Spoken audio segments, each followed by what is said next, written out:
नमस्ते अनि जय मसी म अर्जुन राई हजुरको माझमा उपस्थित भएको छु र मैले फेरि पनि हजुरको माझमा छोटो भिडियो लिएको छु। फरक तरिकाको यो गाउँघरको भिडियोहरू मैले हजुरको बिचमा लिएर उपस्थित भएको छु। यो चाहिँ हाम्रा गाउँघर है, विशेष गरेर यो चाहिँ भोजपुर दिङला तुङ्गेछा सेमेङको चाहिँ रहेको छ है। विशेष गरेर यो घरहरू पनि हाम्रो पहाडतिरको घर हजुरले देख्दै हुनुहुन्छ। अनि विशेष गरेर अहिलेको सिजन अनुसारको यो सुन्तला बगैँचाहरू रहेको छ। अनि सुन्तला चाहिँ कसरी फलेको रहेछ भनेर मैले चाहिँ केही भिडियोहरू मैले बनाएको छु, हजुरले देख्न सक्नुहुनेछ।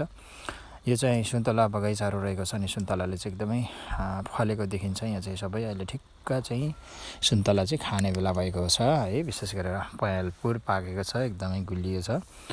यो ठाउँ चाहिँ सबै भ्रमण गरेर हामीले सबैतिर सुन्तला बगैँचाहरू हेऱ्यौँ, खायौँ। अनि यहाँको अवस्थालाई मैले केही